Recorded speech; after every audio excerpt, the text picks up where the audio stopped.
जोहार दोस्तों, मैं प्रेम पंकज आप सभी का करता हूं माइक्रो स्टडी सेंटर में। आप सभी को मेरा वीडियो पसंद आ रहा है तो आप ज़रूर से ज़रूर लाइक कर दीजिए, ज़्यादा से ज़्यादा अपने दोस्तों के बीच शेयर कीजिए और यूट्यूब चैनल पर नए हैं तो आप ज़रूर से ज़रूर सब्सक्राइब कर लीजिए। दोस्तों 14 जेपीएससी के सिलेबस के आधार पर मैं जो क्लास ले रहा हूँ वह आज का छठा क्लास होगा। इस छठे क्लास में आप सभी को मैं जानकारी दूंगा पढ़ा पंचायत शासन व्यवस्था की, जहां पर आपको 2 मार्क्स मिलने वाले हैं और ये पूर्णतः पीटी सिलेबस के बेस पे आधारित है और वहाँ जो भी क्वेश्चन आए हुए हैं उसी बेस पे थ्योरी क्लासेस चल रही है। ठीक है, तो चलिए आज का क्लास शुरू करते हैं और हम लोग देखते हैं पढ़ा पंचायत शासन व्यवस्था में क्या क्या महत्वपूर्ण पद हैं और वो किस तरीके से काम करते हैं।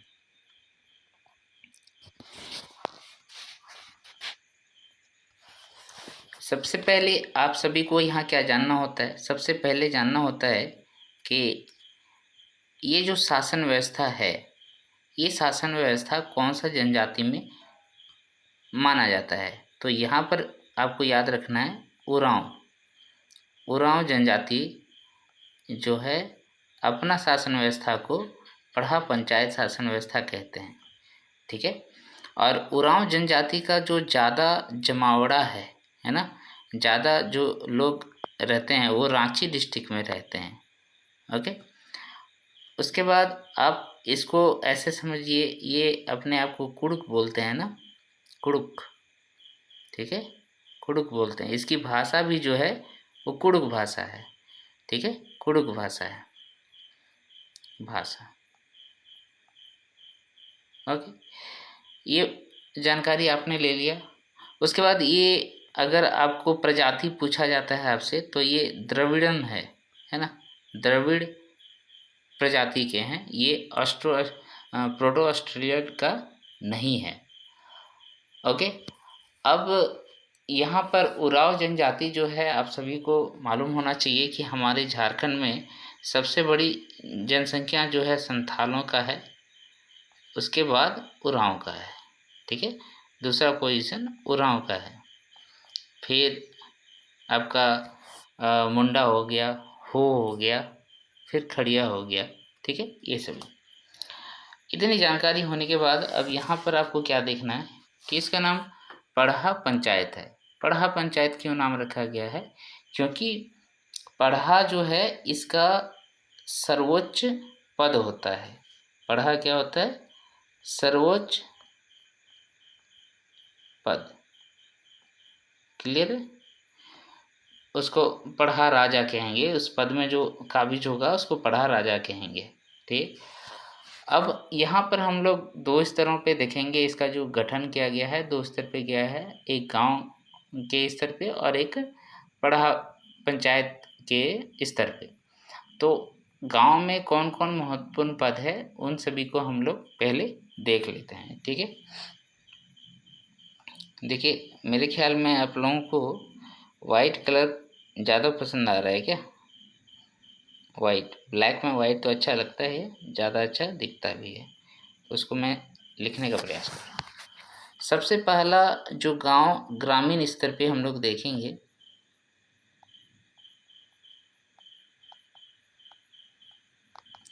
ग्रामीण स्तर में पहला जो महत्वपूर्ण पद होता है वो होता है महतों का।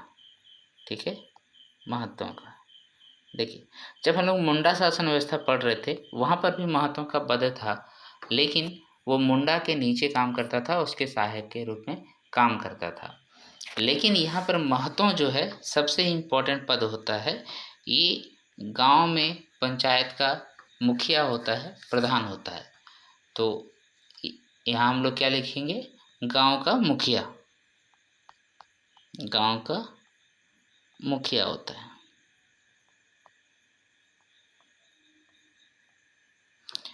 या फिर उसको प्रधान भी बोलेंगे। क्लियर हो गया। दूसरा इसमें हम लोग क्या समझेंगे, महत्व कौन होता है, ये प्रशासनिक व्यवस्था देखता है, गांव का प्रशासन को देखता है और साथ ही साथ ये कई तरीके के न्यायिक मामले भी करते हैं। तो प्रशासन के साथ साथ न्यायिक व्यवस्था गांव का देखते हैं।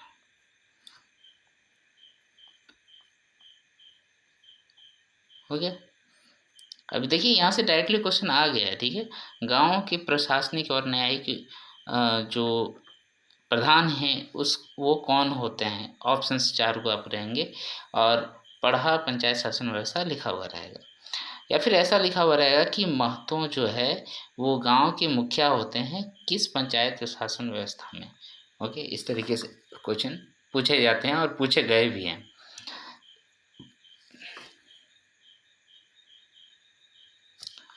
उसके बाद इसमें एक और महत्वपूर्ण पद आप याद रखिएगा, इसको हम लोग कहते हैं मांझी। जब मांझी शासन व्यवस्था मैंने पढ़ाया था तो वहाँ देखे थे कि मांझी प्रमुख होता है गांव में, लेकिन मांझी यहाँ पर जो है महतों का सहयोगी होगा, ठीक है, महतों का सहयोगी।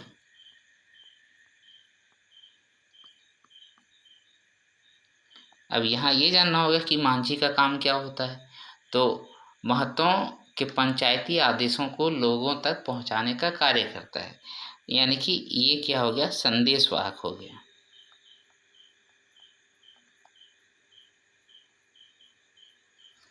क्लियर हो गया, ये संदेश वाहक है। ये सब क्वेश्चन पूछा गया है और पिछले बार ही पूछा गया है। ये जो 13th जेपीएससी का एग्ज़ाम था पीटी का, उसमें ये सब क्वेश्चन पूछा गया, आप याद रखिएगा। वहाँ करटाहा के बारे में भी पूछा गया था। अब यहाँ पर आपने देख लिया प्रशासनिक और न्यायिक व्यवस्था में गांव में 2 महत्वपूर्ण पद है। अगर आप इसमें अब धार्मिक गांव स्तर में ही धार्मिक प्रधान को हम लोग जानेंगे, धार्मिक प्रधान कौन है, ठीक है। धार्मिक प्रधान,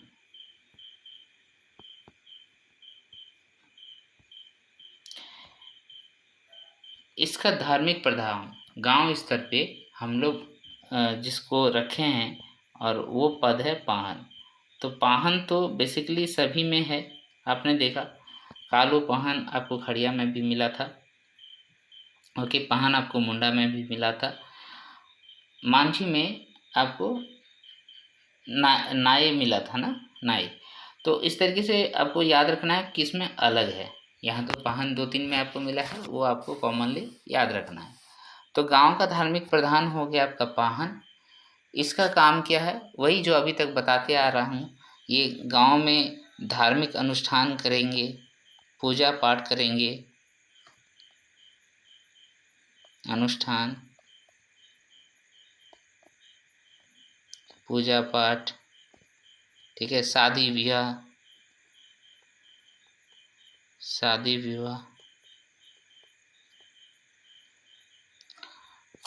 और जो भी धर्म से संबंधित कार्य होंगे वो सभी यही करेंगे, ठीक है। अब यहाँ पर एक और चीज़ याद रखिए कि पाहन कौन बनते हैं। पाहन वो व्यक्ति बनते हैं जो शादीशुदा होता है, तो शादीशुदा व्यक्ति को ही पाहन बनाया जाता है, व्यक्ति होता है। क्लियर हो गया। उसके बाद इसमें और क्या महत्वपूर्ण पॉइंट है, इसमें जो पाहन को अतिरिक्त भूमि दी जाती है ताकि वो अपना जीवन यापन चला सके, उसको हम लोग कहते हैं पहनई भूमि। पहनई भूमि, ये भूमि अन्य में भी था, आपने देखा है ना, पहनई भूमि कहते हैं।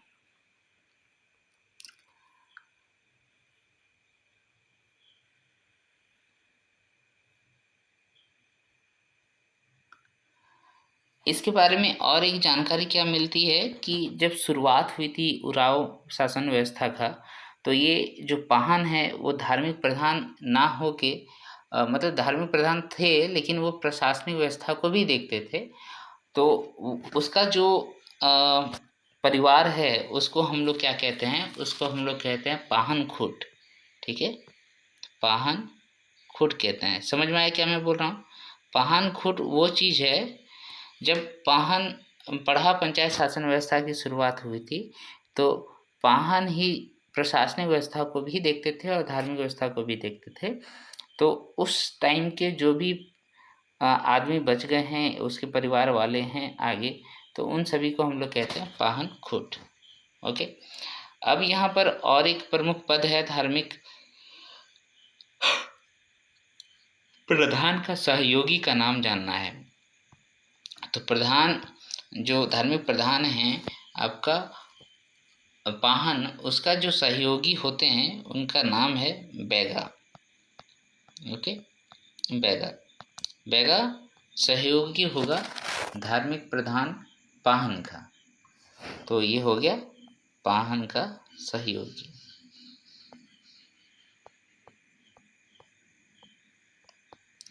देखिए दोस्तों, आप सभी को मैं एक एक लाइन अच्छे से पढ़ा रहा हूँ और जो भी इम्पोर्टेंट पॉइंट है, जो भी क्वेश्चन आते हैं वो मैं बता रहा हूँ, इसलिए इसको ध्यान से देखिएगा। वीडियो को जरूर से जरूर लाइक कीजिएगा, शेयर कीजिएगा, ताकि मेरा मोटिवेशन बनता रहे। ये हो गया। अब यहाँ पर बैगा का एक प्रमुख काम दिया गया है, उसको आप याद रखिएगा। ग्रामीण देवताओं की पूजा कर उन्हें शांत करने का कार्य बैगा का है। ठीक है, बैगा का काम क्या है? जो ग्रामीण देवता होता है, आप सभी को पता है, जो जनजाति लोग हैं उनका ग्रामीण देवता बहुत सारे हैं, तो उन ग्रामीण देवताओं का पूजा पाठ करते हैं। आज हमारे समाज में भी ये व्यवस्था है। ठीक है, मैं सूरी समाज से आता हूँ, तो यहाँ पर भी बहुत सारे ग्रामीण देवताएं होते हैं, उन सभी के लिए पूजा पाठ की जाती है। ग्रामीण देवताओं की पूजा अर्चना करके उसको शांत करना है। उसके बाद इनका और एक काम दिया गया है,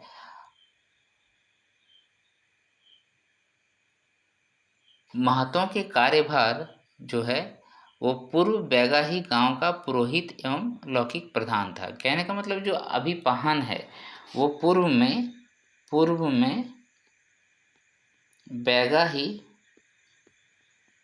पाहन था।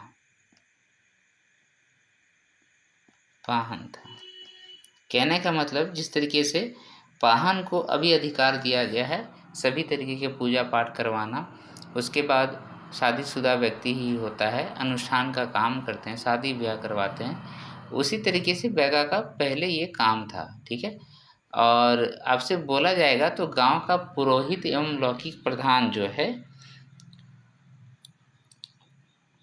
इसको हम लोग क्या बोलते हैं? बैगा को गांव का पुरोहित या लौकिक प्रधान। याद रहेगा, यहाँ से क्वेश्चन आ चुका है। ठीक है, इन दोनों पॉइंट से क्वेश्चन आ चुका है। तो ये हो गया आपका गांव के बारे में और उनके महत्वपूर्ण पदों के बारे में। अब आते हैं थोड़ा सा पढ़ा के बारे में। ठीक है, पढ़ा,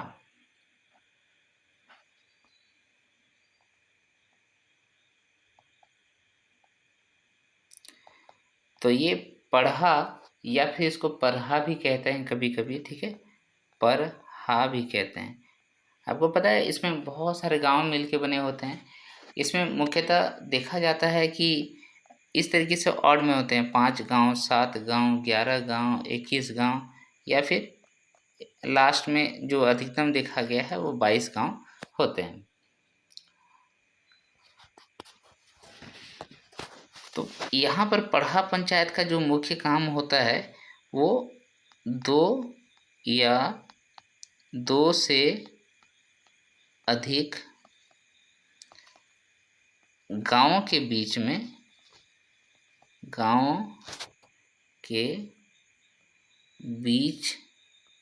के विवाद का निपटारा करना है। ठीक है, तो गांव के बीच में जो भी विवाद होगा उसका निपटारा कौन करेगा? तो पढ़ा पंचायत करेगा।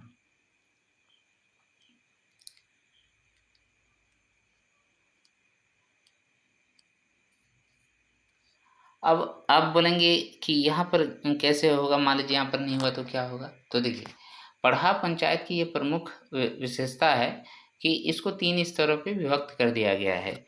एक हो गया निम्न स्तर, एक हो गया मध्य स्तर और एक हो गया उच्च स्तर। ठीक है, तो ये इन स्तरों से होकर गुजरता है विवाद। तो कहीं ना कहीं एक जगह हो ही जाता है, जो नहीं होता है वो लास्ट में उच्च स्तर पे जाता है, उच्च पढ़ा स्तर पे जाता है। यहाँ पर एक चीज़ बहुत महत्वपूर्ण है इस जनजाति में, मुंडाओं में वो देखने को नहीं मिला था।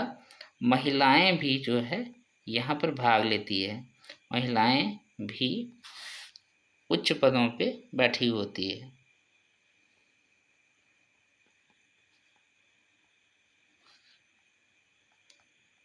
समझ में आया? क्लियर है? ये मुंडाओं में नहीं था। अब देखते हैं कि इसके प्रमुख आदमी कौन होते हैं। तो यहाँ पर मैं साफ साफ बता देता हूँ कि जो पढ़ा होता है,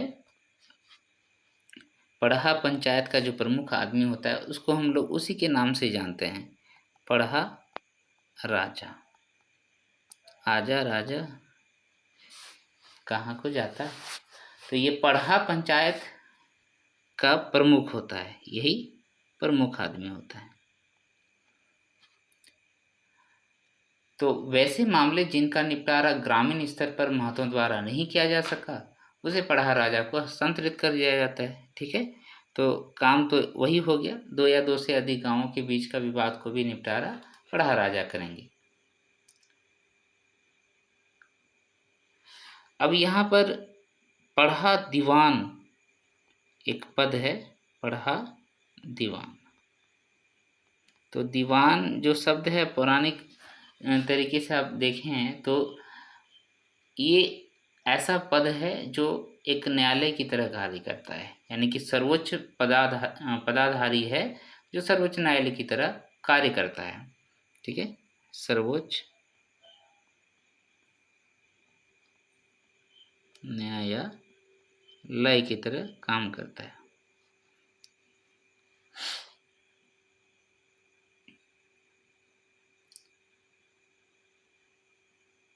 तो ये पढ़ा दीवान जो है एक्चुअल में पढ़ा राजा से बड़ा होता है। ठीक है, पढ़ा दीवान जो है राजा से बड़ा होता है। ठीक है, राजा से बड़ा होता है।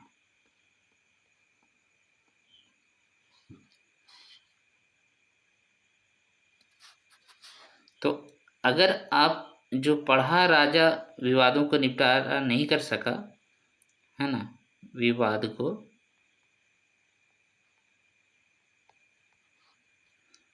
पढ़ा दीवान को हस्तांतरित किया जाता है, पढ़ा दीवान के पास भेजा जाता है। समझ में आया बात? तो पढ़ा में दो अधिकारी हो गए, एक पढ़ा राजा एक पढ़ा दीवान।